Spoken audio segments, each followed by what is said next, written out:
Hey guys, welcome back to the Replay Podcast. I have some good friends, good partners, and just overall good people. I have Mike, Zach, and Sierra. Why don't you guys go ahead and introduce yourselves? Sierra first. Yeah, ladies Hi, first. I'm Sierra Faso. I have been in real estate for about 22 years. My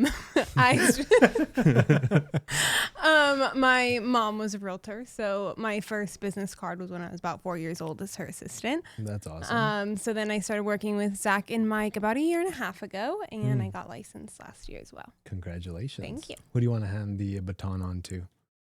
Mike. Oh, lovely. My name is Mike McNamara. I have been in the industry for 17 years, originally from New York. Been working with Zach and running Willow Manor for 3 years now. I also run the leadership for Nevada Realtors, so we do that for the next 4 years. Nice. I sit on the board of Ronald McDonald House, and yeah. Awesome. I'm Zach Walkerlieb, co-partner in Willow Manor with Mike. This is my 13th year. So Mike is my mentor in many ways. We've got a great team together, great atmosphere. We're building something very special, and the future for our team and Las Vegas looks very bright. Talk to us about how the name. How did you guys think of Willow Manor? Oh, it's funny.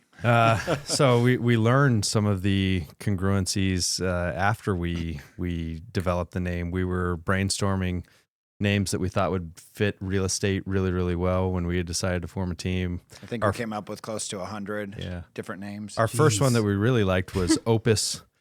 Opus Group, and we were going to be, we were going to call ourselves the Art of Real Estate. Was kind of going to be our tagline. I like that.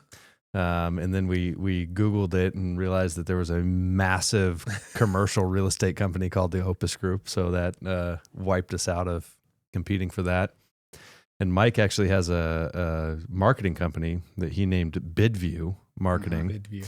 As we were brainstorming. Basically the streets that we grew up on, me and my business partner. Okay. So two different streets came together and came together as BidView Marketing. And so Mike goes, well, what street did you grow up on? And it's like Surfview Drive. And he's, what street did you grow up on? And we're like, that doesn't really sound like real estate. Does not So then it was sound like, cool. what about your wife? And he was like, well, my wife grew up on Berry Manor. And I was like, oh, my wife grew up on Willow Pond Lane. And so we were like, what about Willow Manor? That sounds pretty good. And the irony is the WM, McNamara, Walkerlieb. Yeah. So it just all came together. Wow. Yeah. Okay. so So how long did that take? that It sounds like really quick, but well, my wife helped design. So once we got down to like our top 2 or 3, we looked at like logos and everything and what would look really nice.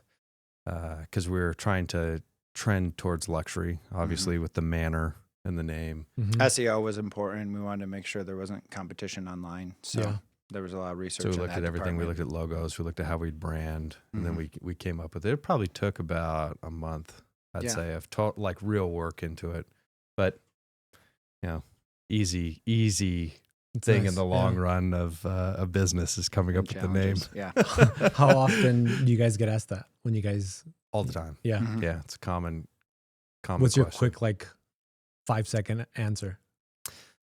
I say that Mike is very creative and comes up with things. So that's how we can sell your guys' Our wife's street addresses. Nice. Yeah. So how long have you guys been Willow Manor officially? 2021 was when we started. So April. So we're a month away from 3 years. Anything exciting for the 3-year anniversary? We've got an event coming up in April. Actually, we're doing a baseball game. The Aviators got a big client event. Going to rent out the party deck. Nice. Have everyone there. Our team's expanding and doing really well. You interviewed one of our favorite agents. Catherine. She's a amazing. beast. Yeah. She's awesome. She's going to do very, very well. And we're growing. I mean, we're making a lot of progress. I think we have like 16 or 17 escrows right now, maybe more. We have 16 escrows. We have 24 transactions altogether and 14 closed. Yeah. So this is the beginning of March 2024 for those of you that. So as a team, we're progressing, and obviously we're not the top. There's big dogs that are doing really, really well. Is that where you guys want to be? Big dogs or kind of we will be number one. Yeah. Mhm. Yeah. Okay. When the time comes. Yeah. And we're trending towards luxury. So Mhm. hopefully we take more and more luxury market share as time goes on. My average price point's over $1 million. Yeah. Already. Yeah. I do, every now and then we get some big deals that are in the multi millions. Yeah. You guys have a big one right now, right? We have Yeah. 11 million. We're going to have a 8 million coming up. We've, done some stuff in the summit. So we get some ones over 10, Yeah. some stuff just under 10 every now and then. We'll do some big ones. That's awesome. Yeah. So when did you guys know that you guys wanted to be a team? Like, how did that? Would you guys just get along, or you guys went on a few It was dates a long. together? It was a long process. I mean, we had wives meet. We had Oh yeah, we went. I mean, we probably met close to 10 times would be my guess before really solidifying it. What happened was we were both at Coldwell Banker. That's where we spent our whole career, and we wanted to expand. Mike and I kept every year. We'd come to each other at the beginning or end of every year and be like, "Man, I'm hitting the wall. I grind. I do 70 hours a week. I can't get past 400, 500,000. I do the same damn thing every year. And I'm burning myself out. I'm tired of this." And we were, we just kept hitting that wall. I think, my best year at Coldwell, I think I did like 670 or 680 in GCI. At the same time, I was trying to grow the McNamara group, this small team, and trying to figure out that at the same time that we were kind of doing the whole move. So there was a lot of roadblocks at the company we were at, just trying to build a team because it wasn't really team focused. And so, there was a lot of things all lining up at the same time that kind of brought us together. And we wanted to grow because we didn't want to be, 50 years old. We were projecting into the future and saying, I don't want to be 50 years old and I'm working 70 hours a week. Yeah.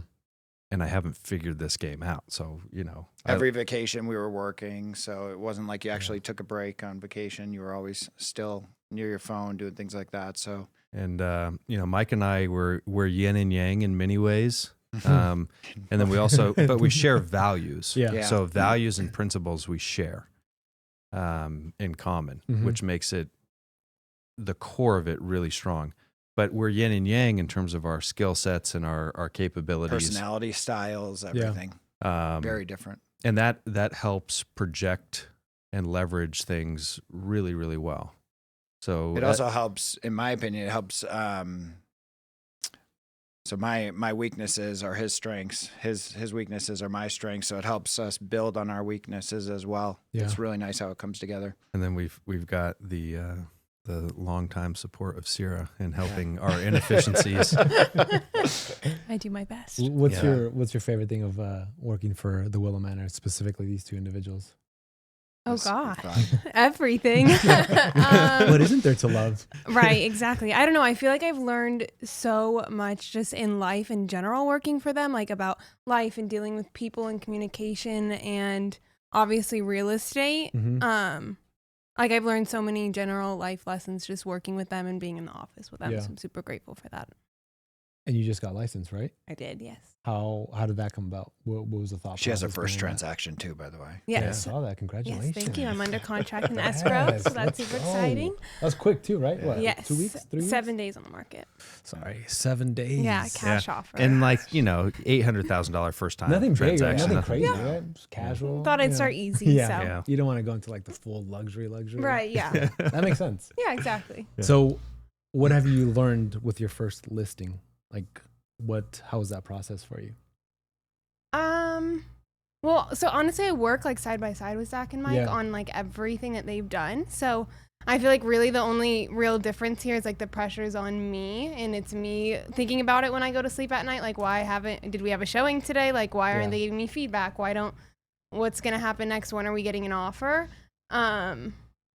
So I don't know. I mean, honestly, knock on wood, it's been a pretty smooth transaction Yeah. so far. I feel like I've learned a lot more being with them on some of their more difficult transactions. Yeah. But So they've definitely made it easier. right, for you. yeah. I know so many people go into this industry by themselves and becoming a solo agent, but I really genuinely cannot imagine doing that. Yeah. I've learned how to like legally take care of myself, I feel like, when you're in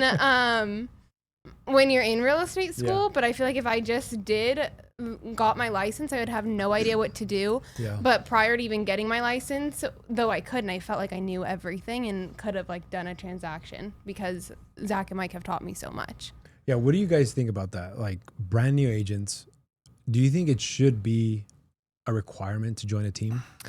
I don't think it should be a requirement, but I think that as the industry is changing, the market pressures and economic pressures are leading towards you should probably be on a team if you're just starting off in this industry, unless you're entering with an enormous database, name recognition, or presence in your market.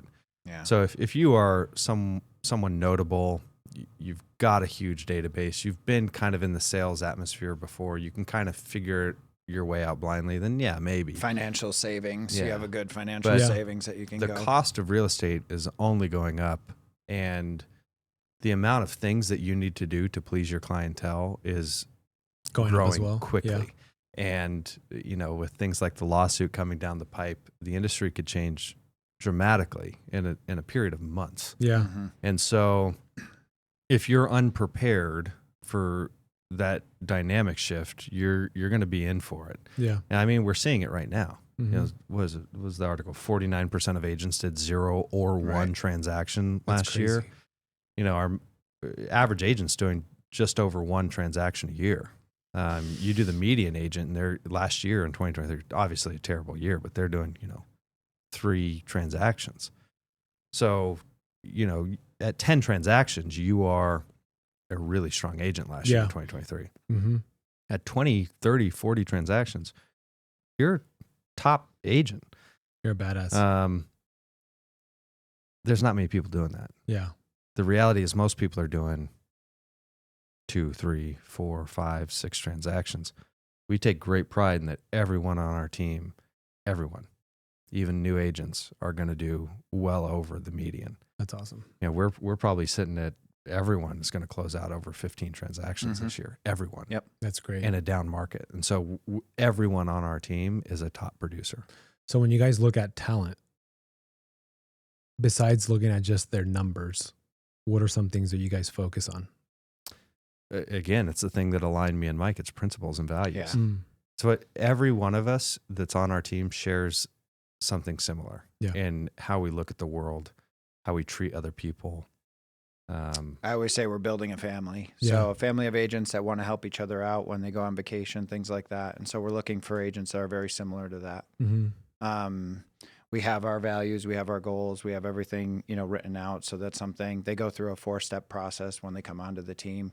And that kind of helps us figure out if they're the right fit and if we're the right fit for them too. Yeah. I mean, it's a mutual. So yeah, because I was talking to Catherine earlier in the other episode, and she was on 2 teams prior to you guys, and you guys, she said that it's like night and day, right? But is it because you guys actually, I think like every team is their own little small business or their own business, and every business needs to have an SOP. Do you guys have that? And have you guys seen other teams not have that? Yeah, we have a standard of practice. Yeah. For in almost every area. we're also, we're not a lead team. So I think there's lead teams out there, and then there's teams that they're more about support, tech support, coaching, things like that. So I think, can you break down what you mean by that so that people can? Yeah, like a lead team, you're going on as you're just a number. You're answering a certain amount of calls. You're taking a certain amount of appointments. You're an employee. You're an employee for the team, and the team leaders are tough on you because they have to have certain scores to keep the leads coming and all of that. The metrics and all that. Right. So We've got a great example of this. We have a guy on our team, Eric. He did 33 transactions. He was over half the production of the lead agent on his previous team. And he was like, I don't know if I'm going to be able to switch and take over personal production and have the same kind of volume. And dude, he's putting in 4, 5 transactions a month. it's crazy. That's great. And it's all his business. And so what we really want agents to understand is that you don't need leads. Mm-hmm. You need education, knowledge, and support. Yeah. And once you get that, the world is yours. And so, you're around me enough. You see my vibe enough. I pride myself on how much knowledge and education I can provide people. Yeah. When Huge. you're around me long enough, your world's going to change. Yeah. Because you're going to absorb so much. Mm-hmm.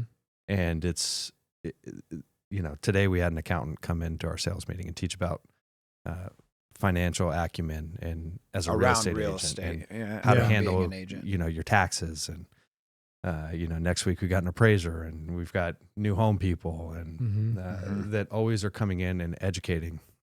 Who'd we have last week that was so good at the sales meeting? So why am I drawing? So it's not just you're taking a lead. It's like we're helping you. That's saying the build generational wealth, right? Through real estate, we're helping you. Right. Well, and this is the thing. The lead game, I mean, it works. And if a team has ISAs answering and setting up the leads, and you're giving them down for somebody who doesn't have, who's not from here and doesn't have a huge SOI, it's a great way to build your SOI and build it up. But I think it's more important to be able to find the business for you, and maybe a lead be a cherry on the top. Yep. Yeah. That makes sense. So how are you guys recruiting right now? Like, what's the strategy with that? Are you guys... They're coming to us, man. We don't recruit. So you guys are probably turning people away then? We turn an enormous amount of people away. Yeah. Yep. So what does that look like? Like, no. We have a very clear filtering mechanism now. We understand our value. Yeah. We understand the people that we want to be around and that we like. And so we all sit in a room, or Mike or I or Sarah or whoever will make a decision on their own. Yeah. Like if an agent comes to them and says, "Hey, I'm thinking about joining your team," Sarah already knows naturally. She goes, "I don't think it's a good fit." And she'll dissuade them in her own way, as do the agents on our team, of, "I think this is going to be a good fit or not."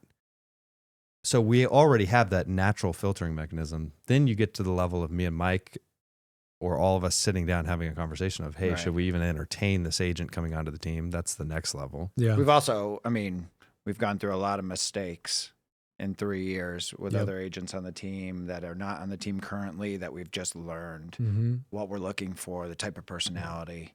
We've put some time safeguards in place. Team isn't a money-making thing. Let's be honest, for everyone that watches this or, is looking to grow a team doesn't make you money. You can. There's models under which a team can make you money. So if you are a lead team, if you're pulling 75% of the profit out to you, if you're taking 50% of the lead and you build up a huge lead engine, you can be profitable that way. Mm-hmm. So there are ways to it. Most teams are not profitable. Yeah. All these guys you see doing 60, 80, 100 deals that stack everyone's sales under them. Do you think that's just the ego thing? Dude, yeah, 100%. They're 100%. not making crap. Go look at the houses they own. They're not making anything. And they're the white BMW. It's why we don't. It's why we named it Willow Manor. It's why we don't put our agent's production under our name, because it's not about the ego of how many deals. Yeah, it's not the McNamara Group. It's not the Walker Loop Group. Mm-hmm. It's Willow Manor. Yeah. It's so that everyone that is with us can leverage the brand equally. Mm-hmm. It's something that is equally ours to leverage and grow under. Yeah. So that takes a certain person that's bought into the family dynamic, the team dynamic, the Navy SEAL dynamic. We're in here to become animals and be the top in our industry in our own accord. Yeah. And the brand is just something that each of us can leverage, not that one person is saying, "This is my brand." Yep. And it's all under me and puff my chest. It's we're providing value to the people that are within our world. That's awesome. So prior to Willow Manor, where were you guys at, like specifically in your, your real estate journey? Yeah. So I was growing a small team. I was at about 50 transactions. Okay. With the entire team? With my production and then a little bit extra with the team. Yeah. Was my best year. Typically I was probably more around 30 to 40 in transaction really volume. I started originally as an assistant, similar to Sierra. So I think it was a good way to have mentorship coming in, but that's where my production was before we came together. I started off my career as a half employee, half agent. So when I first started off, I was working under Coldwell Banker's kind of relocation arm and strategic services division. And I think I made $28,000 my first year. And my average sales price was $72,000. And I was getting commission checks of like $300. You're living big. Oh yeah. At my parents' house. I was living large. And I wasn't bought into the industry fully yet because I was still in a place of personal unknown and uncertainty. Mm-hmm. And then by about year 3, things started to click. And I really bought in and felt the love and passion and growth potential that this industry offered. And I started making great friendships like Mike and a bunch of the... Yeah, we were prospecting together at that time. Yeah. And I took off. And I was top 30 under 30 in the world for Coldwell Banker. That's awesome. In 2016 and again 2018. And then I was top 30 under 30 for the National Association of Realtors. When I was 20. This is a legit award, right? Like, yeah. Not like I was on a some magazine. of the other ones. Not all the other buy and awards. stuff. This is Yeah. the legit one. Okay. This good, one you good. don't pay for. Yeah. I think I'm actually the No only. shame if anybody does, but The Connections, maybe. I need to be fact checked on this. I'm sure the internet, but I think I might be the only person in history to get Coldwell Banker twice and National Association of Realtors that's as freaking well. awesome. I think. Yeah. And I did all the Vegas 40 under 40 stuff when I was in my 30s, and hit the Hall of Fame stuff when I was in my 30s. So I had a really good foundation of my career. Mm-hmm. It's allowed me to be personally successful, very referral based, and grow this team for the long term. Yeah. I'm still very much focused on personal production and growth, and that's part of why we're doing all of this as a team, so that we can, in phases, advance our career into the future. Yeah. Is that also why Sierra got hired? Because she's really the one that like really helps you guys. Yeah. Yeah. I mean, that was the next stage, right? I was personal production based. Yeah. I only operated on personal production. I was not in the team mentality, which is part of why I was hitting that wall every year that we talked about.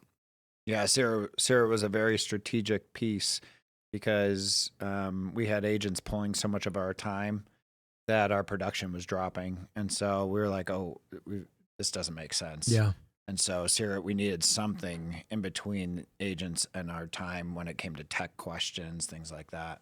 And also building out operations on the back end. Building operations, doing it all. So you and I are kind of like the same. You've kind of been around real estate your whole life. I've been around loans and real estate my whole life. And I always said, I don't know if you were the same, but I always said I'm never going to do real estate or mortgage. Were you kind of the same? Like you thought it was boring? No, not really. I think even when I was little, I would go on my mom's computer and go on her MLS and look at homes. Like I knew how to look up like the most expensive houses in Vegas, and like my friends and I would look at houses on Saturday afternoon. So it's something that kind of always had interested me. And then I think just kind of after college, it seemed like something a little more interesting, and things just kind of fell into place with that. What'd you go to school for? Communications. Okay. Communications. And then what was your first job out of? Was this your first job out of? My first big girl job after school. Awesome. I served for a few years after Yeah. while I was kind of figuring it out until things fell into place. How was the interviewing process with these two gentlemen? Well, actually, I did all of my interviews with Zach and his wife Laura because Mike Oh. was out of town, I think. That's You right. didn't have time for it, you said? Yeah. Yeah, he was like, not unless like she's okay enough. Will I meet And I got her? the call, like, dude, we need to hire her.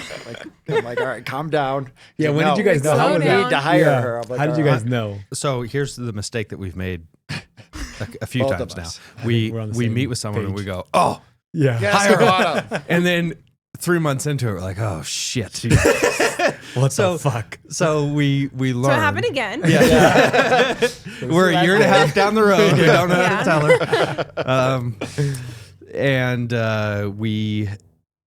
we learned that we have to go through multiple steps. But immediately after the first time I sat down with Sierra, I said, okay, this is phenomenal. This is exactly what we're looking for. Sierra hit all the marks.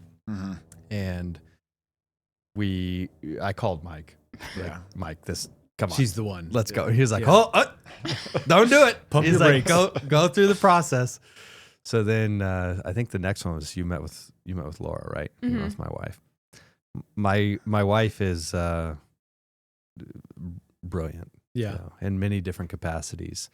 And she has great intuition with things. I should have listened to her many times in the past. That's a woman thing. But don't. Yeah. And you know, I appreciate her counsel greatly. And she met with Sierra and goes, We also had our Yeah. coach. We had a coach at the time yeah. that we had meet with Sarah as well. Yeah. So My wife is not an easy one to impress. Right. Or, you know, so it was good that clicked, because my wife is deeply involved in every area of my life. She's always my counsel with things. You know, I may look like the mover and shaker, but you know, really it's my wife's counsel is my guiding force Yeah. in a lot of different ways. So I took that into deep consideration with Sarah, because she was going to be, you know, so intimately involved in our daily activities and the growth of the company and how all of that.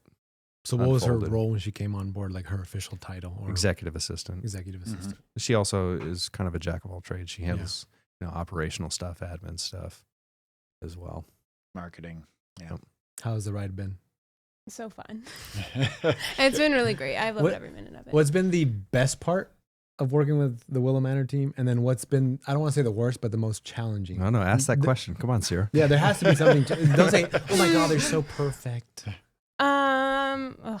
I don't know. I guess maybe the best is like the in-office environment. Yeah. Like everyone's like so happy to be there, and everyone really genuinely cares about each other.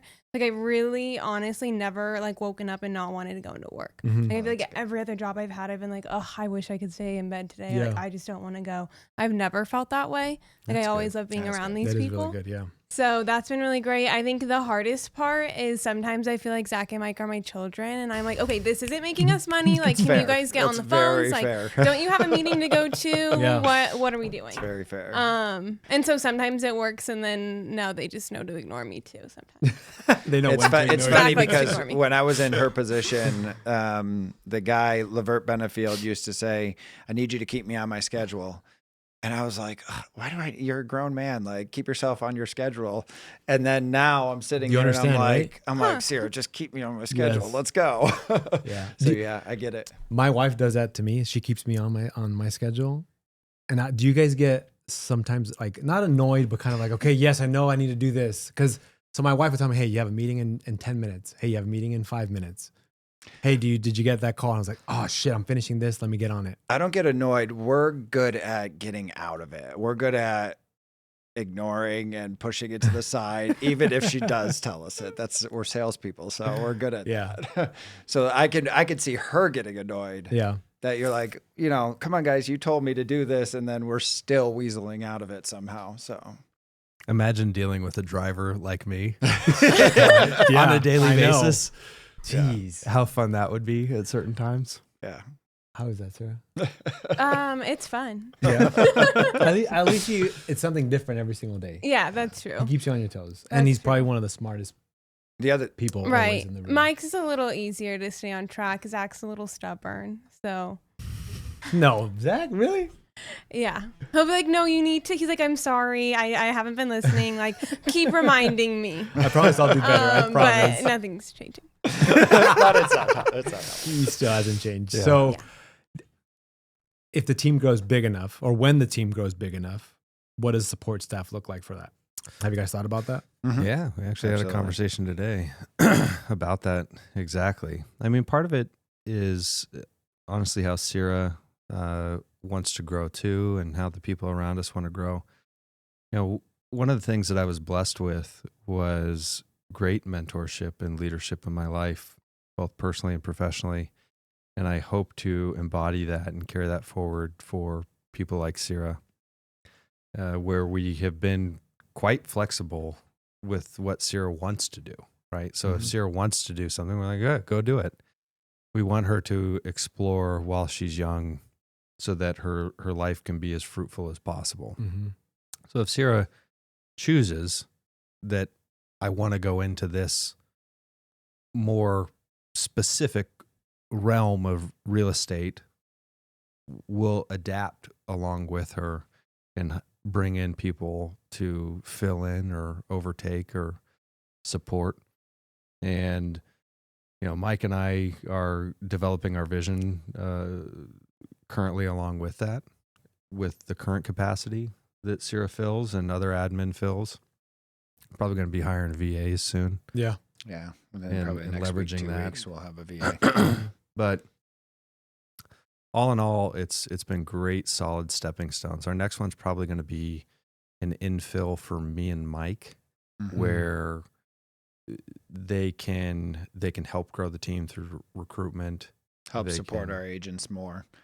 It's like a 'cause sales manager, maybe, kind of. Yeah. similar. Yeah. Yeah. Where they can be there constantly for the agents that need help, Mm-hmm. because we're going to reach a threshold where it's just not going to make sense anymore. Yeah. Where it's going to be 2 hours, 3 hours for me to respond, but if you can go to someone for a quick, Who's there, right? Yeah. Yeah. That Yeah. makes total sense. Yeah. Mhm. So when do you guys think, what's that time frame looking like for you guys? Yeah, it could be now, but it's as it is right, and Mhm. as the right person comes. So I'm not going to try to fill Right. the role just because I want the role filled, because that's a mistake nightmare we've made in Yeah. the past. Yeah. down the road.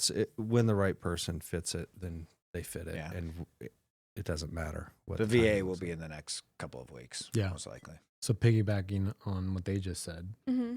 what are you looking for as far as like 2-year goal, 3-year goals? That's a good question. I don't know. I'm really enjoying my role now in helping the team grow and Mhm. like seeing something happen like on a much larger scale as a collective thing. I'm kind of just seeing how everything goes and not putting like pressure on anything Yeah. in specific and just Do you going like with that the they flow. give you the freedom to like, hey, I'll take a listing, or hey, I have a Right. buyer, Yeah. I'm kind super of thing? grateful that I was able to take a listing and I'm still managing all my responsibilities in the office too and watching the team grow and planning events and doing different things like that. I kind of feel like I have it all right now. Yeah, that's awesome. The Yeah. best of everything. Really. Exactly. So you guys are obviously the founders. How do you guys handle these not difficult conversation, because it's Sarah and she's awesome, but how do you guys handle like, hey, my Mike and Zach, I want to do X, but my role is X or Y, right? How does that? Well, you go, and then I think we've always pushed for open communication, Yeah. and that's something that Zach and I do very well. If there's something bothering him, he'll tell me immediately, and vice versa. We give that same ability to Sierra, that if 6 months down the road she says I want to be a buyer's agent or I want to be an agent on the team, that's we push for open communication, and I think that's the only way you grow is by allowing that. Mm-hmm. I like that. I have to more and more recognize that I am an intimidating person to have difficult conversations with, or even some conversations in general. Yeah. And so I have to ask. I have to say, is this fitting for you? Mm-hmm. Is this what you like? Would you like something different? I have to be aware of that presence and open the door, because I think that I could make it appear like the door's shut, Yeah. and it would be a more difficult conversation than it actually is. Mm-hmm. So showing the warmth that everyone knows is there more openly is probably needed. I could see that, like, where people might think you're a lot harder, but I think you're. Yeah, I always Like a big teddy tell bear. people, once you get into a In a- one-on-one conversation with them, Yeah. it's a very different person that you're talking to. Yeah. I'm a big teddy bear. Once you're so once you're in my world, you get everything. Yeah, yeah. I've seen that, and you truly care when you're having a conversation. I've talked to many team leads or people that are in high positions where they don't truly listen to what you're saying, and they already have their answer. And you've never once, when I've talked or my wife has talked to you, made us ever feel like lesser. If that Mhm. makes sense. So, yeah, that's I can see like where he's a bit like, oh shit, this guy. Damn. Yeah, it's one of my weaknesses, right? Where I come across, I'm protective. Mm. I'm Yeah. very protective of people. And so And values. that comes, and I protect my principles and values very strongly. Yeah. And so if you're opposing that, or if you're threatening someone in my world, then you're getting heat. You're getting the shit. Yeah, you're getting a lot, and Yeah. it's an overwhelming force to a lot of people that they weren't expecting. Mm-hmm. And that causes problems, which I'm trying to temper myself more. But in general, it's because I love the people that are with me so deeply that I'm protective of that. And, You guys are good leaders. and their Yeah. soul and Mm-hmm. their family and everything. I want to make sure that they're cared for. And so when there's outside threats, it's It's an outside Top threat. priority. To exterminate the threat. Fuckers aren't coming That's what I'm through. here for, is to temper that down a little like, bit. no, don't do that, Zach. Just hold off a second. So where do you guys, something a little lighter now, where do you guys see this year going with real estate? It's like In terms of ourselves, or in terms of just the general real estate market for Vegas specifically, what do you guys think? What's going to happen? Go I know ahead. you guys, I know Go you down guys the talk, road. I'm asking this because I know We you guys talk a talk lot about about it, this yeah. often. Yeah. it so greatly depends on the national economy Mm. and how things unfold nationally. This is a rabbit hole. So, like, to have the full conversation of the potential directions requires the depth and nuance around each potential avenue that Mm. things could unfold. So I'll try my best to give an overview, Let's do it. and if we need to go deeper, ask me. So Yeah. go Come down to the our rabbit team hole. meeting.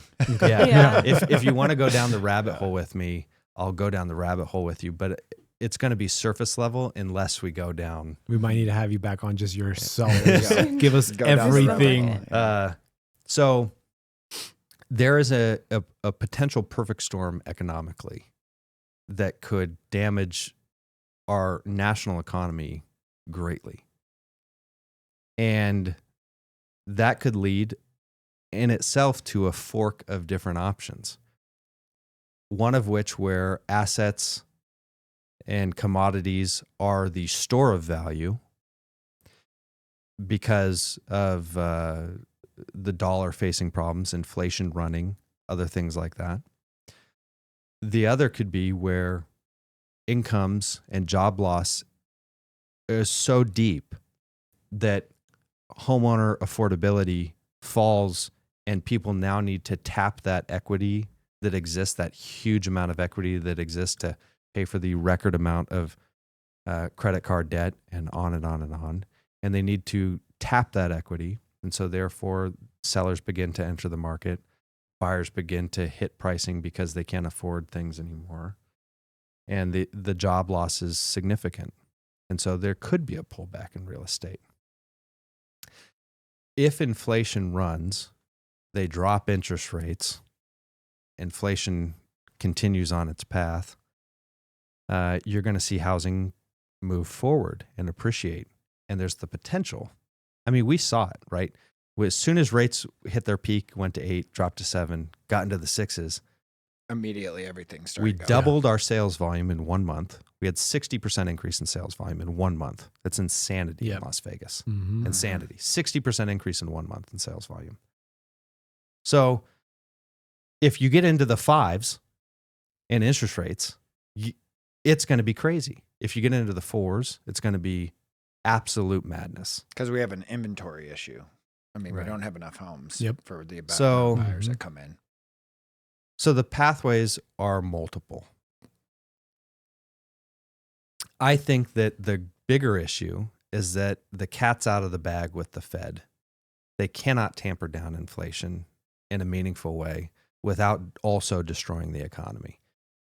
They have realized that they're either walking the line of destruction or have already done it, the impact of which will be felt soon. And real estate is still appreciating in value. real estate is a major portion of CPI. It's the heaviest weighted thing in the consumer price index and inflation, if you're familiar with the terms. And it inflated at over 6% year on year. So while everything else is quote unquote depreciating, real estate's still running. And they realized that even though they took a freaking hammer to it in terms of interest rates, it didn't slow it down enough. Yeah. It didn't tamper it down. And the other issue is with this, that they look at things nationally, not necessarily regionally. So, San Francisco, Seattle, Austin, Texas, there's places in the country, New York City, where real estate has fallen. Yeah. Significantly. And then there's areas in the country, like in South Carolina, Tennessee, others that are just exploding. Go to Miami, and you go to Florida in general. And so the problem is that the Fed looks at things on a national scale, and they have to attend to things on a national scale. So they're seeing real estate in general continuing to appreciate, but there's already areas that are just absolutely destroyed by the affordability real estate. And there's no way to have a nuanced approach to it because they only have one tool. Yeah. It's nail and hammer. They see nail, they smack it with a hammer. I mean, that's all they have. They don't have a nuanced ability to attack this. And so we have a severe spending problem. We're in a debt spiral right now. Right now, we are already in a debt spiral. And we've got to cut back. So if we do cut back, how does that look like? Let me take off my jacket. Yeah. There's only one successful way forward in this. There's only one. And it's a constitutional amendment that calls for a balanced budget. That's it. We either have a balanced budget every time or we don't. That's the reality. So it looks like the GDP is growing. It looks like the economy is growing. An enormous amount of that is government funds. I'm going to pull something up for you so I can quote it specifically. Here we go. I want to make sure I quote the numbers exactly correct. This is scary, guys. I know. You asked Okay. for it. I know. So every We time went down the rabbit hole. according to the government, U.S. GDP grew by $334 billion in Q4, so quarter four. Yet during the same quarter, national debt rose by $834 billion. So 2.5 times as much. So debt grew by 2.5 times the amount that the economy grew. So understand that just that, I'll go into that in a second. So that doesn't even count the growth in debt that consumers took on directly, credit card debt reaching an all-time high over 1.3 trillion. So that's not economic growth, that's a bubble. So the government spent $800 billion to produce $300 billion in economic growth. Just sit with that for 1 second. That's a negative impact of $500 billion. That's how inefficient government spending is currently. We spent $800 billion to produce $300 billion. Mm. So you tell me how healthy our economy is. Yes, it's growing. Our GDP grew. But in order to get it to grow, we had to spend 2.5 times the amount that it grew. So, we took in far less than we spent last year in terms of income to the government. Mm. Debt is going to, the payment on the debt is now going to surpass all healthcare spending, all military spending. We spend more on debt than we do the United States Navy and military right now, and Homeland Security. We spend more on the payment of debt, the interest payment on debt, not the debt, the interest payment on debt. We are currently in a debt spiral. We either come to this reality now and face this pain now, or we are the Weimar Republic in Germany. This is civilization stuff. This is heavy. Yeah. And no one is willing to see the pain yet. We're all like, oh no, we'll get through this. Well, this will just be another 2008. Either not willing or don't have the knowledge to understand it, or are so busy trying to keep up with their own lives. That's exactly and their it, own Mike. work and all of that they can't even focus on it. They're so focused on surviving, so focused on putting food on the table, so focused on all of these other things that to really have the knowledge of what he's talking about is, I mean, it's a lot of research. It's a lot of reading. It's going to school for this stuff. I mean, so to give people the credit, I think it's almost impossible to keep up with this stuff. Mike nailed it. Yeah. He exactly nailed it. Most people are in survival mode. Yeah. Everyone. Even the people that make 100, 200, 300, 400, 500,000, they're in survival mode right now, man. They're going, what the hell is happening? Mm-hmm. I got to pay for my kids. That daycare costs $1,500, $1,800 a month per kid. I got to pay for my car. Dude, I'm privately insured. I have to pay for my own health insurance as a real estate agent. $1,400 a month. I pay $1,800 a month. I have 2 kids. $1,800 a month for health insurance. So add school, add all of that. I'm so out the door $5,000 add a car before payment, anything. add house, add all that, add food, add groceries. I mean, I'm fortunate that I'm in a good situation. Even still, I'm like, what the hell? Yeah. People are pressed. And so everyone is in survival mode. They're not able to look to the horizon. Right. In an analogy, I'm saying that they're focused on the day-to-day. It's the best comment right there, is that no one's able to look up and go, what's coming? I'm saying look up and see what's coming. Yeah. Because it might not happen now. Might not happen in 5 years.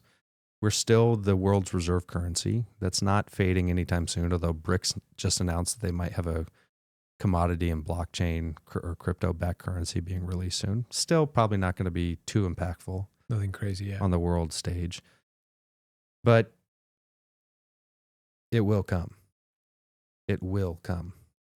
And what cowards we would be if we put this on our children. Yeah.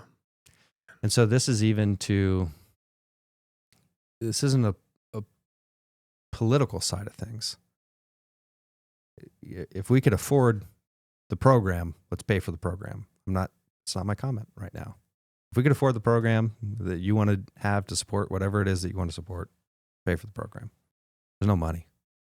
Doesn't exist. Yeah. You could take all the billionaires in the country, take them to zero, make their wealth zero, take all the money. It would not even fund the federal government for like a half a year.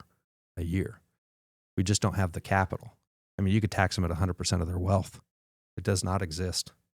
The money's gone. We're printing it. Faster than we're making it. Yeah. Mm-hmm.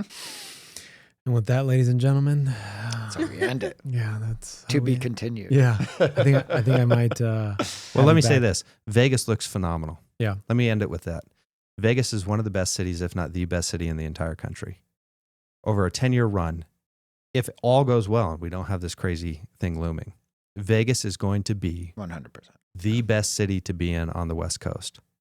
It is such a phenomenal city to be in terms of standard of living, housing affordability. You look at housing affordability, it's painful in Vegas. Go to Phoenix, go to Seattle, go to Portland, go to LA, go to San Francisco, go to Salt Lake City, go to Denver.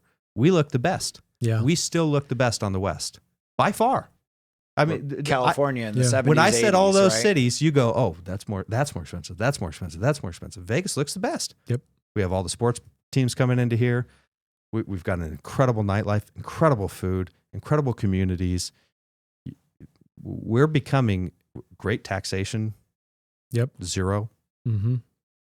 We look phenomenal. And so with that, do you think it's driving up?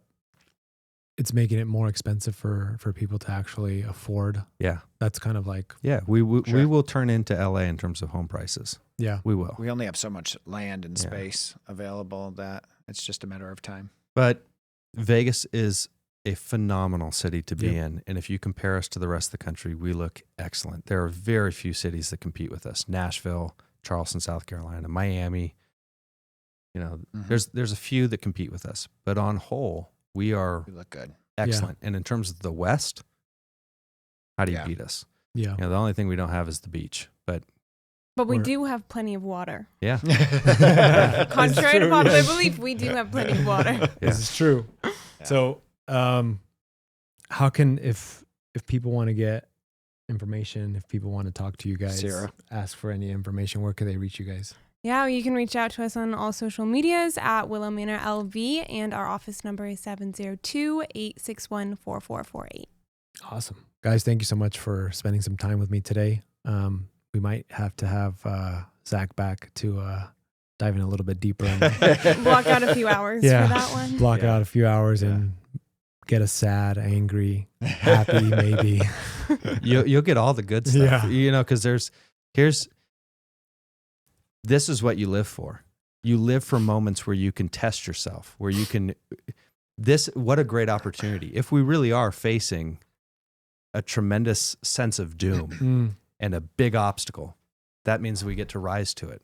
That means we get to deliver a special message that will ripple throughout history. We get to be the people that rise to the occasion and answer the calling. Yeah. So how grateful we should be that we are here. Mm-hmm. We don't have to look at it and go, oh God, this sucks. My life sucks. Everything's in peril. We get to say, I get to be something because I exist in this moment. Mm-hmm. I get to be something special because I am here right now when this momentous thing is happening. That's what we should all rise to. This is something special for us to exist in. This is a monumental time frame in history. Great. Yeah. Now you get to rise to the occasion. You get to be someone special in a special moment in history. Mhm. And with that, ladies and gentlemen, thank you so much. Cool. Thank you for having us. Thank you. Yeah. Thank you, buddy.